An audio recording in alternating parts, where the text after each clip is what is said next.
जान लेकर चैन नहीं पड़ा तुम्हें, जो फिर से मुझे मारने आई हो।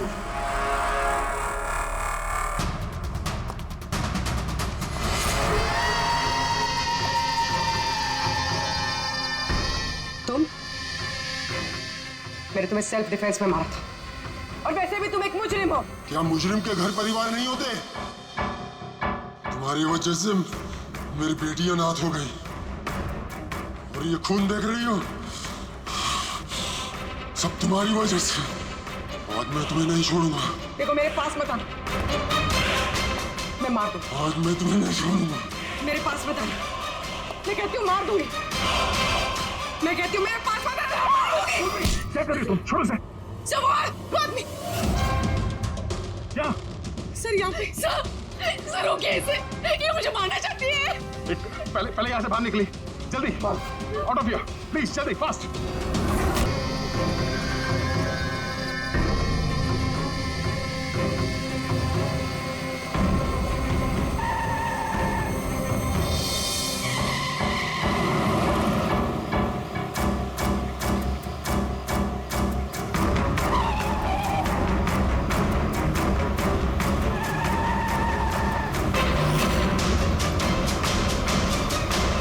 चलती गाड़ी में सोना अच्छी बात नहीं है।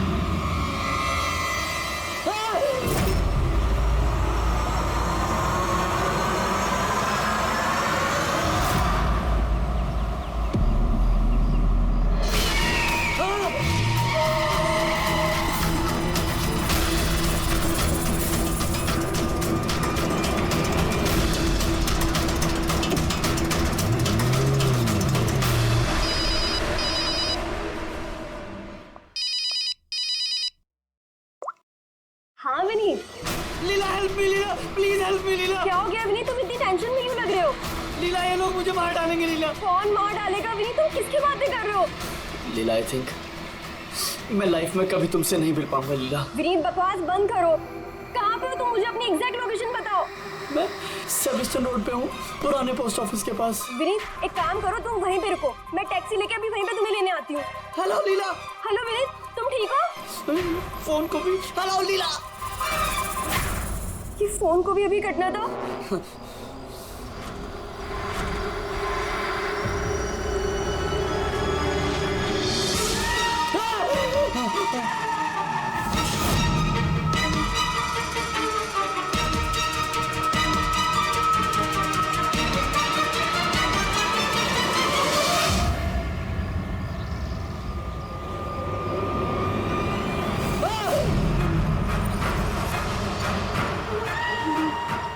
भगवान प्लीज हेल्प मी, मुझे मेरे घर तक पहुंचा दो प्लीज।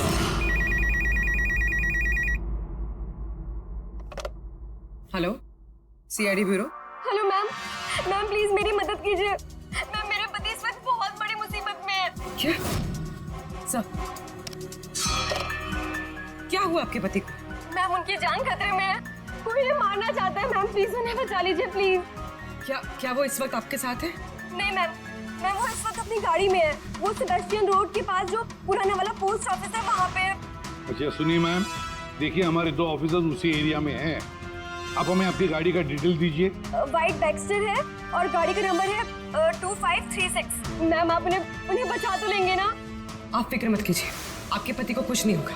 ओके पूर्वी, अभिजीत को फोन करो, उसे गाड़ी की डिटेल्स दे दो और उससे बोलो कि अर्जेंट है।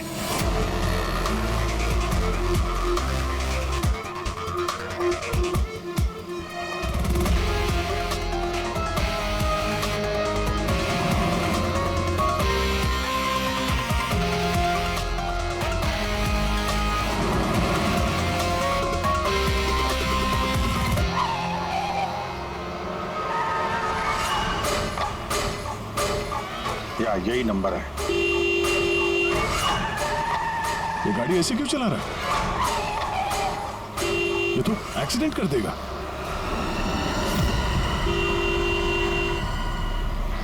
मुझे माफ कर दो, मुझे माफ कर दो, मैं मरना नहीं चाहता, मुझे माफ कर दो। किससे बातें कर रहा है? गाड़ी में तो कोई नहीं है। अरे विनीत किससे बात कर रहा है? गाड़ी में कोई नहीं है। अंदर हो तुम लोग, तुम्हें दिखाई नहीं दे रहा? इतने सारे लोग मुझे बुला रहे हैं। कर क्या रहा है ये? मुझे माफ कर दो, मैं मरना नहीं चाहता। पागल हो गया लगता है। विनीत, विनीत, विनीत, तुम्हारी जान को खतरा हो सकता है, रुक जाओ।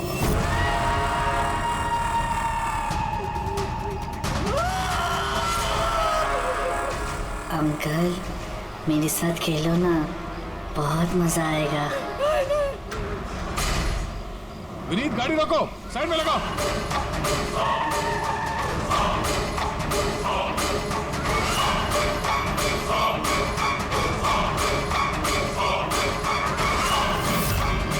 रुक जाओ, विनीत, विनीत।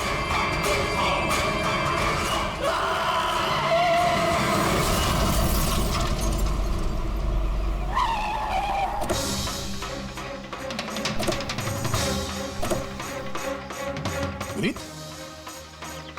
ओह नो, ये तो मर चुका है। स्मेल है।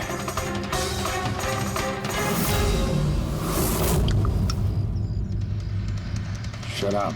शराब पी के गाड़ी चला रहा था, लेकिन ये गाड़ी में बात कैसे कर रहा था? शराब के नशे में बड़बड़ा रहा होगा। शराब पी के तो यही होता है, एक्सीडेंट। आपने तो मुझसे वादा किया था ना कि विनीत को कुछ नहीं होगा, तो फिर क्या हो गया? देखिए मैडम, अगर उनकी जान को किसी और से खतरा होता तो हम उन्हें जरूर बचा लेते, लेकिन वो तो खुद ही शराब पी के गाड़ी चला रहे थे। आप तो जानती हैं कितना खतरनाक है। नहीं, उनकी जान खुद उनकी वजह से नहीं गई है, बल्कि उन लोगों की वजह से गई है जो इतने दिनों से उन्हें परेशान कर रहे थे। कौन लोग?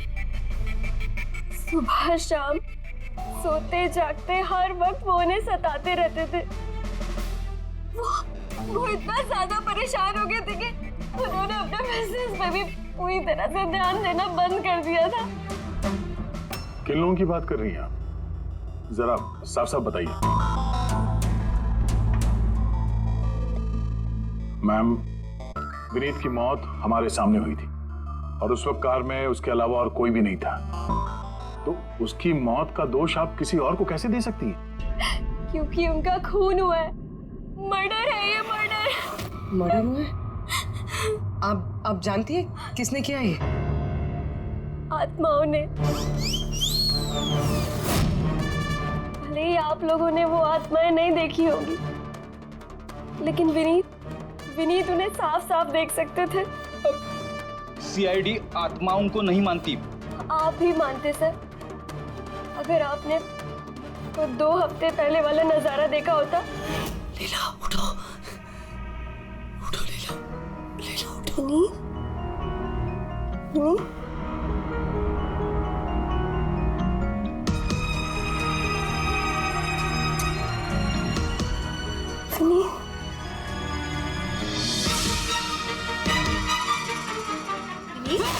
विनीत। क्या विनीत? वहाँ देखो, कबर्ड के ऊपर। क्या है वहाँ विनीत? लीला, कबर्ड के ऊपर मुझे घूर रहा है। मुझे सोने नहीं दे रहा। विनीत, वहाँ पे कुछ नहीं है, कुछ नहीं है वहाँ पे। तुमने ना जरूर कोई बुरा सपना देखा है। चलो आगे सो जाओ। मैंने कोई सपना नहीं देखा और वो देखो अभी भी घूर रहा है और तुमको दिख क्यों नहीं रहा यार? विनीत, वहाँ पे कुछ नहीं है। तबीयत ठीक नहीं है विनीत, तुम आगे सो जाओ। चलो। कुछ नहीं है विनीत, मैंने ना बुरा सपना देखा, इसलिए ये सब हो रहा है। सॉरी सॉरी, मुझे माफ कर दो प्लीज। एक मिनट, ये विनीत किस चीज के लिए माफी मांग रहा था? ये तो मुझे भी नहीं पता सर। विनीत काम क्या करता था? सर, उनकी कंपनी हॉस्पिटल्स में मेडिकल इक्विपमेंट सप्लाई करती थी। आप श्योर हैं कि वो विनीत का खून आत्मा नहीं किया? सर, मुझे पहले तो नहीं लगता था, क्योंकि ना तो मैंने कभी कोई आत्मा देखी थी और न ही कभी मैंने उनकी आवाज सुनी थी। लेकिन बाद में मुझे विनीत की बातों पे यकीन होने लगा कि वो सच कहता था।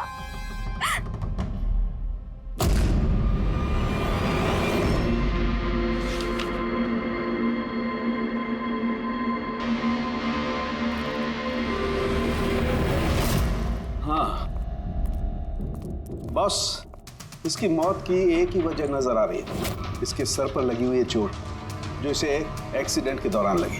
पक्का डॉक्टर साहब, कोई और वजह नहीं है? अब विसरल सैंपल्स को चेक करना अभी बाकी है, लेकिन प्राइमा फेसी तो यही दिखता है कि मौत की वजह एक्सीडेंट है।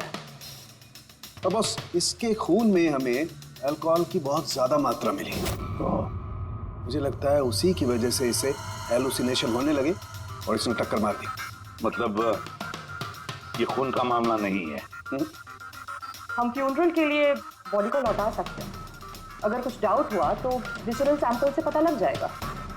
पता नहीं सर क्यों अभी मुझे ऐसा लग रहा है कि ये केस उतना सीधा नहीं है, क्योंकि जब हमने लीला से पूछा कि ये विनीत किससे माफी मांग रहा था तो वो बात को टाल गई। हम लोग भी फ्यूनरल में जाएं क्या? वहाँ रिलेटिव भी होंगे, फ्रेंड्स भी होंगे, बहुत सारे लोग होंगे, देखते हैं कुछ पता चलता है। जाओ, जरूर जाओ फ्यूनरल में।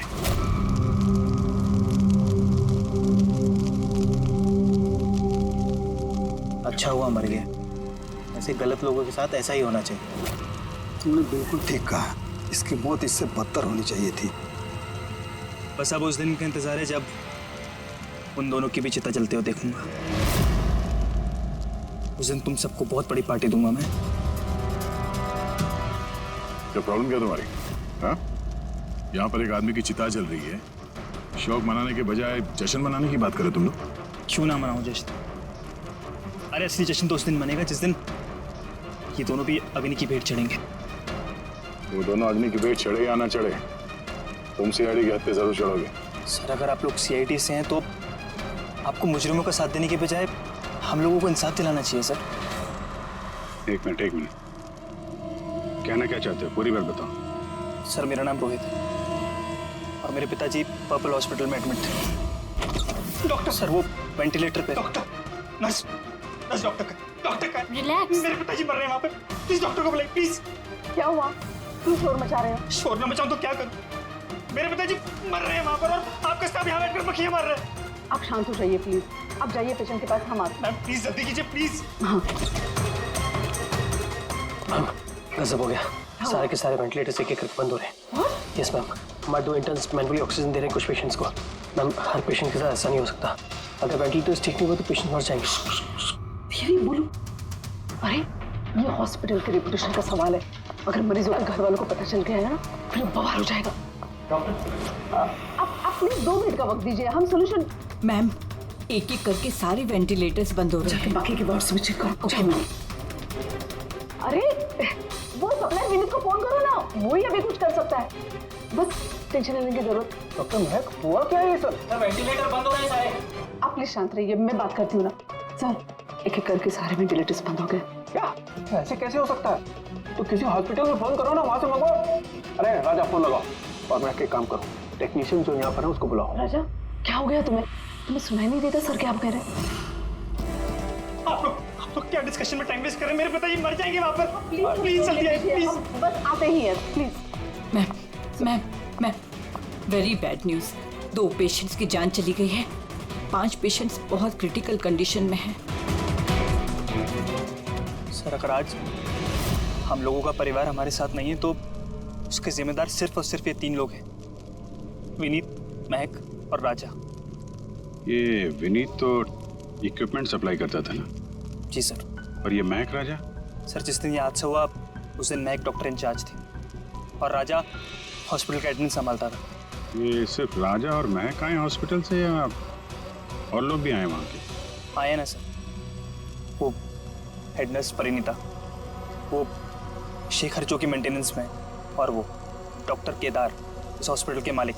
ठीक है, अभी शांत हो जाओ। हम इस मामले के तह तक जाएंगे। अगर तुम्हारे पिताजी के साथ नाइंसाफी हुई है तो उन्हें इंसाफ जरूर मिलेगा।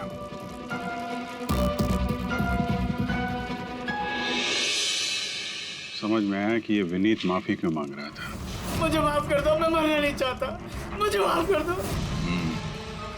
और ये भी समझ में आ रहा है कि विनीत की मौत से इतने लोग खुश क्यों हैं। यानी विनीत की मौत का जिम्मेदार कोई भी हो सकता है। अब विनीत के बाद खूनी का अगला निशाना ये महक और राजा हो सकते हैं।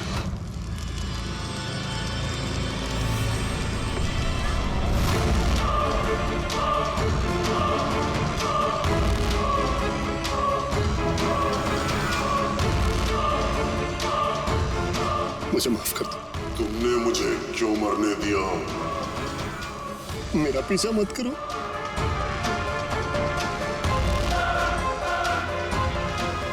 ये बात किससे कर रहा? मेरा पीछा मत करो। उन्हीं काल्पनिक लोगों से जिससे विनीत बात कर रहा था। शायद ही तू मुझे बचा सकती थी। क्यों मरने दिया मुझे? तुम भी मरने के लिए तैयार हो जाओ। और ये मैग भी सहमी से लग रही है। छोड़ो, छोड़ो मुझे, छोड़ो मुझे, आग में मत खींचो। मेरी कोई गलती नहीं है। छोड़ो, छोड़ो, छोड़ो, छोड़ो मुझे, छोड़ो, छोड़ो, मत खींचो मुझे आग में। छोड़ो, छोड़ो। क्या कर रहे हो? इधर आओ। क्या कर रहे हो यार? हैं? मैं बस परेशान हूँ। इसमें आप लोग क्या कर सकते हैं? मुझे खुद ही निपटना होगा अपनी परेशानी से। आप इधर आओ, थोड़ा दूर हटो। जाओ इधर से। तो बहुत सारे लोग हैं जो विनीत की मौत की खबर सुनकर खुश हो गए हैं। हाँ सर। और अब वो महक और राजा की मौत की खबर सुनना चाहते हैं। राजा और महक, इनका बर्ताव भी कुछ नॉर्मल नहीं लग रहा था सर। काफी डरे डरे से लग रहे थे, विनीत की तरह। सर, विसरल सैंपल्स की रिपोर्ट आ गई है। ग्रेट। कोई गड़बड़ है? हाँ। एक आम इंसान का खून जितना लाल होता है, विनीत का खून उससे बहुत ज्यादा लाल था। अब समझ में आया कि विनीत को आत्माएं क्यों नजर आ रही थी। क्यों सर? पूर्वी, जब इंसान का खून जरूरत से ज्यादा लाल हो तो इसका मतलब ये होता है कि वो इंसान बहुत ज्यादा लंबे समय तक कार्बन कंपाउंड के संपर्क में रहा, और इस कार्बन कंपाउंड की वजह से ही उसे हेलुसिनेशन आते हैं, जबरदस्त किस्म के। तो मतलब किसी ने जानबूझकर विनीत को इस कार्बन कंपाउंड के संपर्क में लाया, जिसकी वजह से विनीत की दिमागी हालत खराब हो गई, जो उसकी मौत का कारण भी बन गई। सर, खूनी को ये कार्बन कंपाउंड मिला कहां से होगा?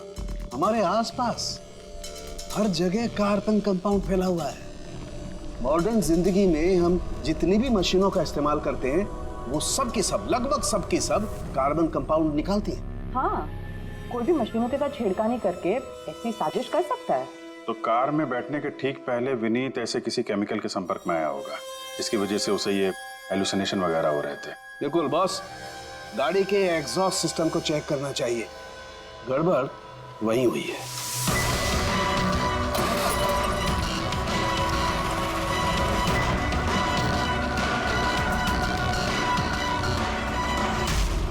सालों के सर तो सही बोले थे सर। भाई, इसमें से तो केमिकल भर के आ रहे।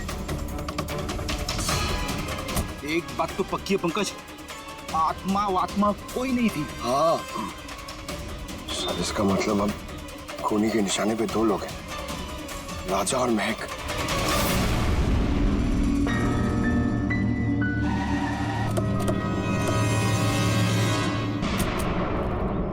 फ्यूनरल में राजा का बर्ताव ठीक नहीं था। अभी भी उसकी मानसिक स्थिति ठीक नहीं है। अरे सर, दरवाजा तो खुला है।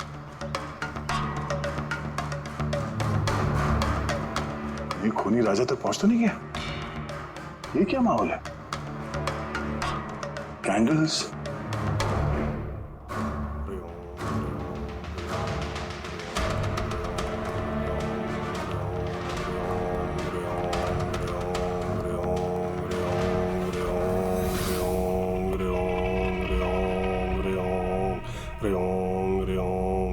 राजा,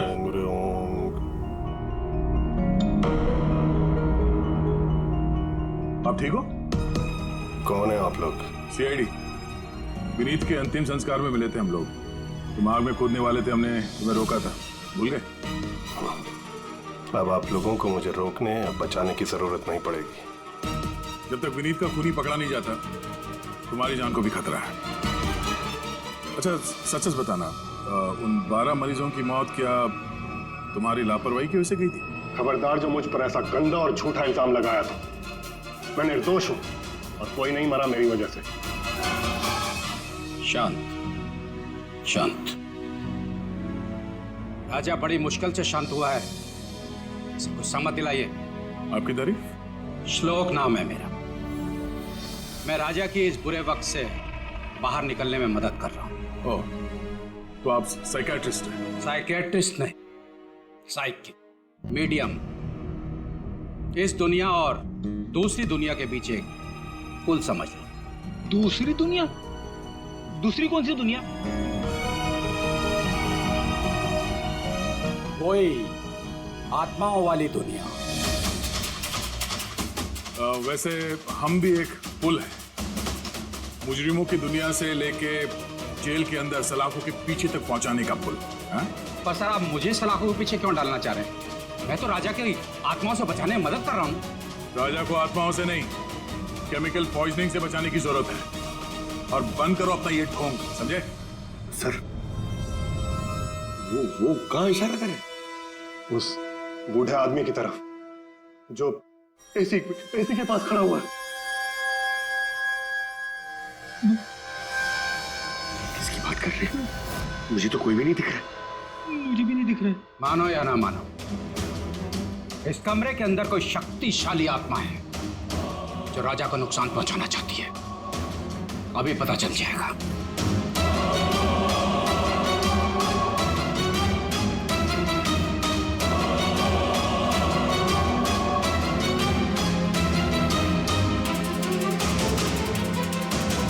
मीटर से आत्मा देखेंगे?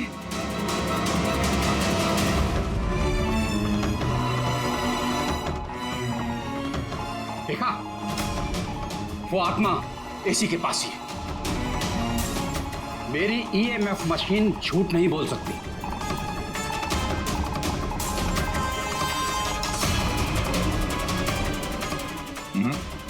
पर हमारा भी ये मीटर गलत नहीं हो सकता, समझे? रेडी? लगता है राजा को कार्बन कंपाउंड का असर उसकी गाड़ी से ही हुआ है। एक काम करो, ये मीटर ले जाओ, उसकी कार चेक करो। रेडी? पंकज, बताओ महक, विनीत के फ्यूनरल पे क्या देखा तुम? मैंने किसी को नहीं देखा, कुछ भी नहीं देखा। झूठ मत बोलो। अगर कुछ नहीं देखा तो वहां से डर के भागे क्यों? मैं झूठ नहीं बोल रही हूँ, मैंने सच में किसी को नहीं देखा।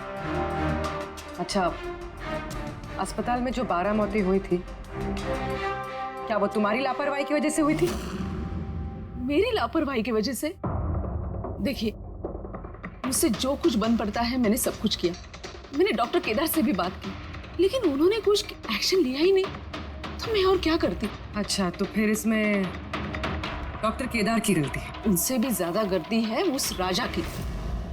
उसे चेक कर लेना चाहिए था कि वेंटिलेटर्स ठीक से काम कर रहे हैं या नहीं, उनके वक्त रहते सर्विसिंग हो रही है या नहीं। तो फिर राजा दोषी है?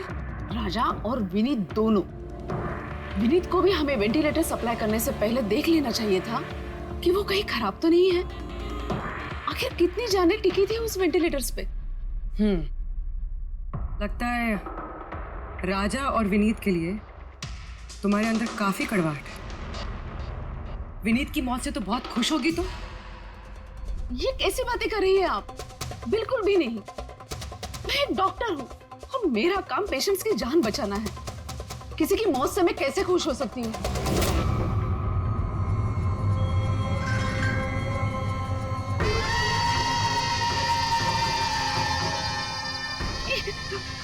वो आ गया, वो आ गया, वो देखिए। लेकिन यहाँ तो कोई नहीं। पीछे है। यहाँ पर कोई नहीं है।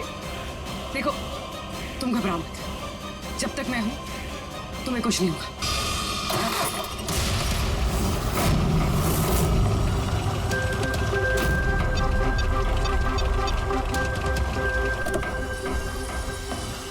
कार के एसी में तो कार्बन कंपाउंड नहीं है। घर के अंदर देखते, चलो।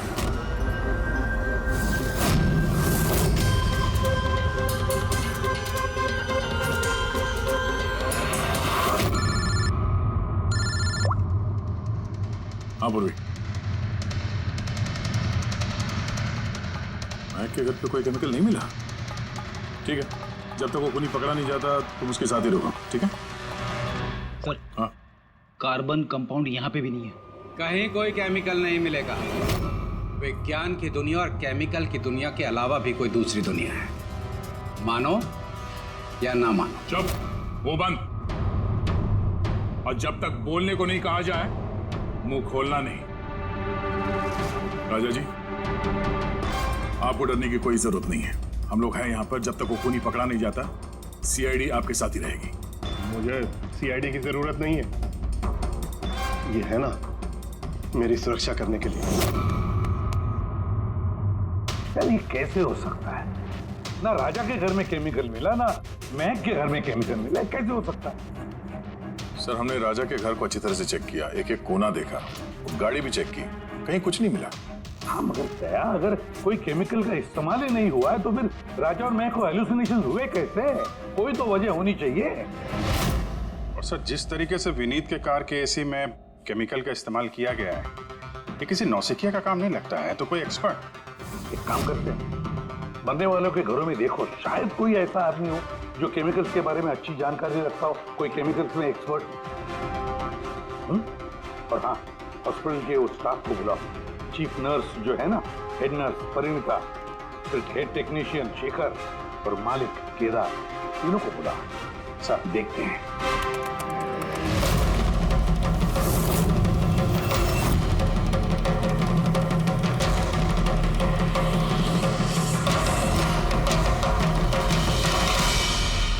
तुम्हारा नाम शेखर है? Yes sir. हॉस्पिटल के हेड मैकेनिक, मेन टेक्नीशियन, मतलब हॉस्पिटल में जब भी किसी मशीनरी में प्रॉब्लम्स आ जाते तो पहले तुम्हें पता चलता है। जी हाँ सर। तो हॉस्पिटल के वेंटिलेटर्स खराब हो गए थे, ये तुम्हें पता नहीं था? सर पहले से पता था। तो फिर किया कुछ नहीं क्यों? बताया क्यों नहीं किसे?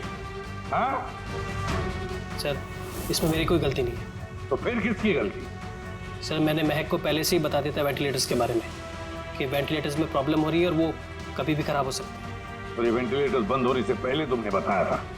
यस सर, 1 वीक पहले। मैम, मैंने आपको एक नोटिस भेजा था, वार्ड टीम के वेंटिलेटर्स ठीक तरह से काम नहीं कर रहे हैं। ओह, मैंने वो तुम्हारा लेटर पढ़ लिया था शुरू। तुम टेंशन मत लेना, मैं कुछ करती हूँ। बट मैम, मामला थोड़ा अर्जेंट है। हाँ हाँ, मुझे पता है। डॉक्टर महक। यस मैम, आपको अकाउंट्स डिपार्टमेंट में इमीडिएटली बुलाया है। हाँ ओके, चलो। Okay ma'am. तुरंत परेशान करने कुछ ना कुछ करूँगी पक्का। बट सर, उन्होंने मेरी बात को सीरियसली लिया ही नहीं। हाँ, महक ने वेंटिलेटर्स खराब होने पर पेशेंट्स को बहुत बचाने की कोशिश की, मगर राजा सर इतने घबरा गए कि कुछ कर ही नहीं पाए।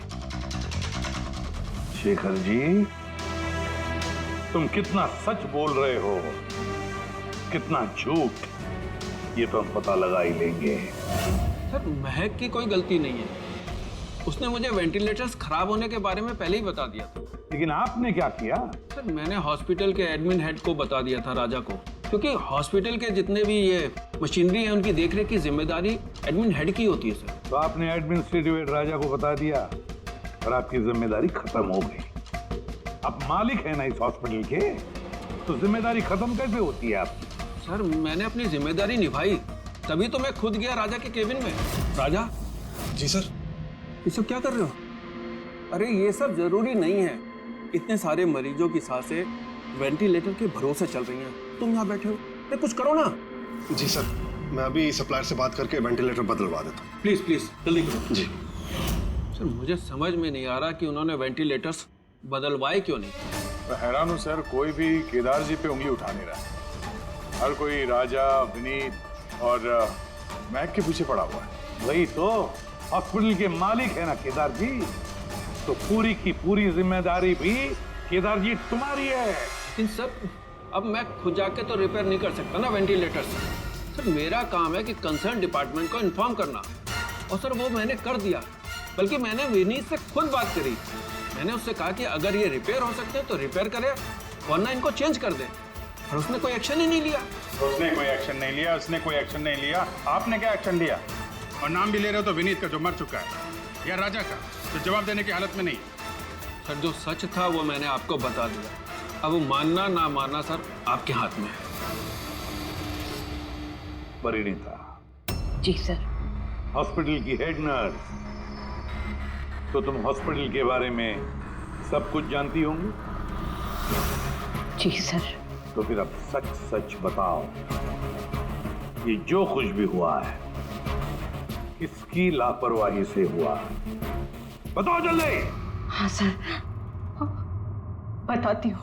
मेरे साथ धोखाधड़ी करने की कोशिश मत करना राजा। और हाँ, अगर मशीनों में कोई फिजिकल डैमेज है वो वारंटी में नहीं आता।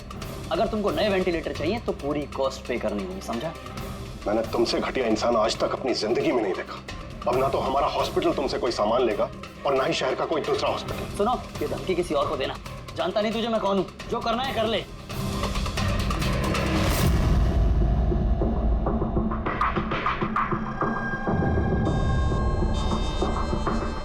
ये जो कुछ भी हुआ है इस राजा और विनीत के झगड़े की वजह से हुआ है। दोनों के झगड़े की वजह से सर इतने लोगों की जान चली गई। राजा को नए वेंटिलेटर का इंतजाम तुरंत करना चाहिए था। सर, इन मरीजों के परिवार वालों में से 3 लोग ऐसे हैं जिन्होंने केमिकल इंजीनियरिंग की है। अच्छा, 3 लोग? तो फिर उनकी कुंडली निकालो, देखते हैं।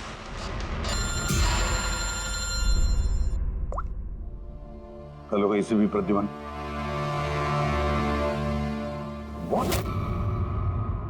ठीक है, हम अभी पहुंचते हैं।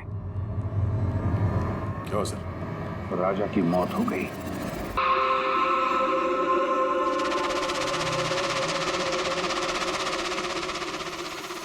दया, मौत तो इसकी सर पे चोट लगने की वजह से हुई।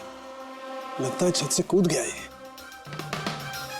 जरूर हैलुसिनेशंस इतने भारी पड़ गए होंगे कि दिल मिलाकर राजा ने ऊपर से छलांग लगा दी। और तुम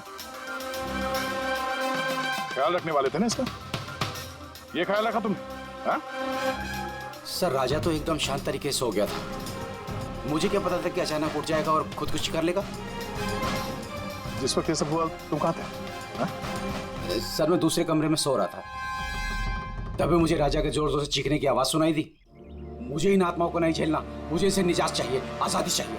और जब तक मैं इसके पास पहुंचता, ये छत से कूद गया साहब। वाह, क्या बात है। राजा को अकेले छोड़कर तुम घोड़े बेच के सो रहे थे? हाँ? मैंने तो कमर कस ली थी कि नहीं सोऊंगा, और न जाने कैसे नींद आ गई। जरूर मुझे उन आत्माओं ने सुला दिया होगा। आप ये देखिए सर, मीटर की रीडिंग भी कितनी बढ़ गई है। मुझे मेरी तबीयत भी कुछ कमजोर लग रही है सर। अगर दोबारा ये मीटर दिखा दिया ना मुझे तो याद रख। एक मिनट दया, 1 मिनट भाई, जरा मीटर देना मुझे। ये लीजिए। ये मीटर मैं रख लेता हूँ। हाँ, तुम्हें लौटा दूंगा बाद में। जी सर, पर दे दीजिएगा। हाँ, जरूर दे दूंगा। अभी एक काम करो, अभी तुम घर जाके थोड़ा आराम करो। थक गए हो ना, बहुत कमजोरी होगी तुम्हें। हाँ जी साहब। बराबर सोए नहीं, जाओ आराम करो। ये क्या डॉक्टर साहब, उसे जाने दिया और ये मीटर रख ली? दया, ये मीटर जो है ना, ये बड़े काम की चीज है।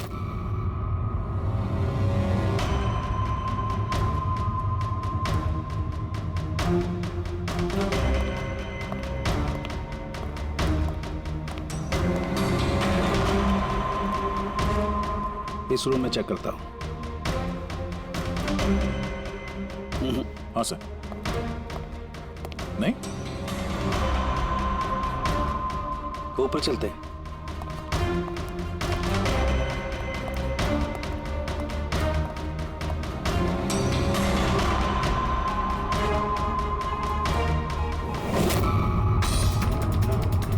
ये सालों के सर आराम से, ये नीडल तो जंगली घोड़े की तरह भाग रहा है। माय गॉड, हम यहाँ पर ऐसे नहीं खड़े रह सकते दया। हमें प्रोटेक्टिव गियर्स पहनने पड़ेंगे। Protective gears? वो किस लिए सर? अरे अपनी सुरक्षा के लिए।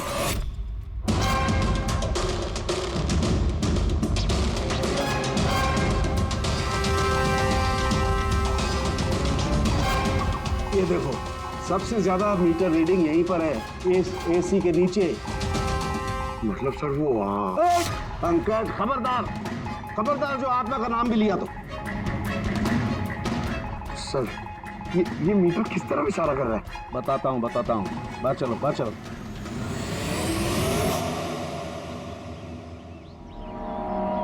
देखा दया, ये है EMF, इलेक्ट्रोमैग्नेटिक फील्ड डिटेक्ट करता है ये। इलेक्ट्रोमैग्नेटिक फील्ड्स, ये तो आजकल सभी इलेक्ट्रॉनिक अप्लायंसेस में होता है सर, टीवी, फ्रिज, एसी में। बिल्कुल है, लेकिन उन अप्लायंसेस का ईएमएफ हिडन होता है, छिपा हुआ होता है, ताकि लोगों पर बुरा असर ना हो। कैसा बुरा असर? इसकी वजह से लोगों को नौशिया हो सकता है, जी घबरा सकता है, बेचैनी हो सकती है, और अगर ज्यादा देर तक संपर्क में रहे तो हेलुसिनेशन होना भी कोई बड़ी बात नहीं है। ओह, मतलब राजा को ये हेलुसिनेशन किसी केमिकल की वजह से नहीं हुआ है, अपने घर के इलेक्ट्रॉनिक अप्लायंसेस की वजह से हुआ है, क्योंकि उसका वो ईएमएफ ढका हुआ नहीं था। बिल्कुल। इसका मतलब है सर किसी ने ये जानबूझ के छेड़छाड़ की है इसमें। हो सकता है। वैसे ही राजा को अंदर से पछतावा महसूस हो रहा था, दुखी था बेचारा कि वो मरीजों को बचा नहीं पाया, इसीलिए हेलुसिनेशन उसे पछतावा के रूप में दिखाई देने लगे। शायद इसी पछतावे की वजह से इस विनीत की भी मौत हो गई। बिल्कुल, और वो अशोक, उससे भी कमजोरी इसीलिए महसूस हो रही थी क्योंकि वो भी काफी देर तक इस ईएमएफ के संपर्क में था। यहाँ पे वो कार्बन कंपाउंड नहीं मिला घर में। मिलेंगे कैसे थे? क्योंकि यहाँ तो ईएमएफ का इस्तेमाल हो रहा था, और सबसे ज्यादा रीडिंग मुझे बेडरूम के एसी में मिली। इसका मतलब बेडरूम के एसी में छेड़छाड़ हुई। फिर तो उस महक के घर में भी ईएमएफ। ओह नो, हमें तुरंत पुलिस को इन्फॉर्म करना होगा। ये हैं वो 3 लोग जिनका संबंध केमिकल इंजीनियरिंग से है, सुहास, दीपक और किशोर। खूनी इनमें से कोई भी हो सकता है। नहीं अभिजीत, कार के एसी में केमिकल फिक्स करना अलग बात है, और इलेक्ट्रोमैग्नेटिक फील्ड को इतनी होशियारी के साथ इस्तेमाल करना अलग बात है। मुझे लगता है कोई ऐसा आदमी है जिसे साइंस की, मेडिकल साइंस की बहुत अच्छी जानकारी है, या तो कोई डॉक्टर या कोई साइंटिस्ट।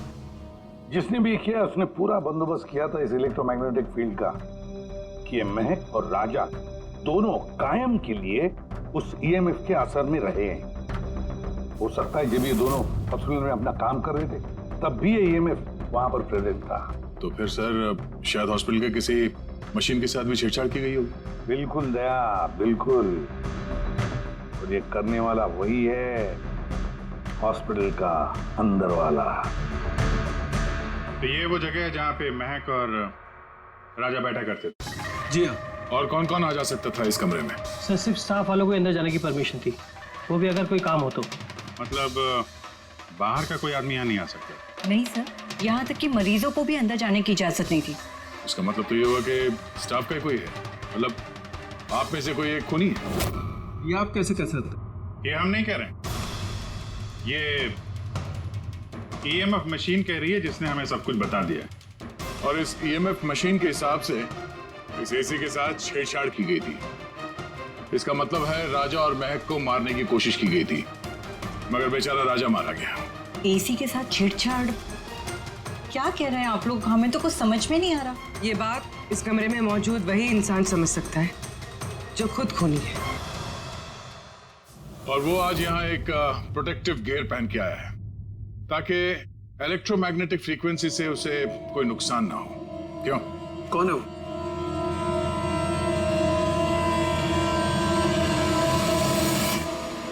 क्यों?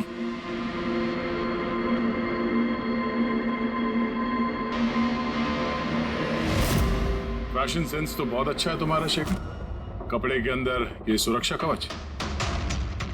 तुम्हारे सारे पत्ते खुल चुके हैं शेखर। हमने तुम्हारे बारे में सब कुछ पता लगा लिया है। तुम ही यहाँ पे सिर्फ ऐसे टेक्नीशियन हो जो एसी के साथ छेड़छाड़ कर सकते हैं। अब जल्दी बताओ, क्यों किया तुमने ऐसा?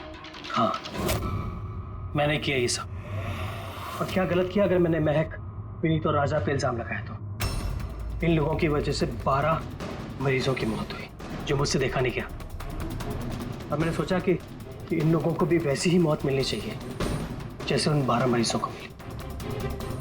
इसलिए मैंने ईएमएफ और कार्बन कंपाउंड के जहर का इस्तेमाल किया ताकि इन लोगों को ऐसी मौत दे सकूं। मौत नहीं, एक भयानक मौत। और ये मेरा इंसाफ था। इंसाफ करने का हक सिर्फ कानून को है, किसी और को नहीं, समझे? तुम जानते थे उस केमिकल के इस्तेमाल से उन लोगों को हैलुसिनेशन होगा। वो मरे हुए मरीज उन्हें सामने दिखाई देंगे जिसकी वजह से वो पागल हो जाएंगे। क्यों? और मैं अपने मकसद में कामयाब भी हुआ। जैसी मैं मौत चाहता था वैसी ही मौत विनीत और राजा को मिली। मगर अफसोस, महक को आपने एंड मोमेंट पे बचा। कामयाब तो तुम तब होते जब बिना कोई जुर्म किए उन्हें उनके अंजाम तक पहुंचाते। क्या फर्क रह गया तुम में और उन दोनों में? अब तुम भी एक हत्यारे हो। तुम्हें क्या सजा मिलेगी इसका फैसला तो अब अदालत ही करेगी।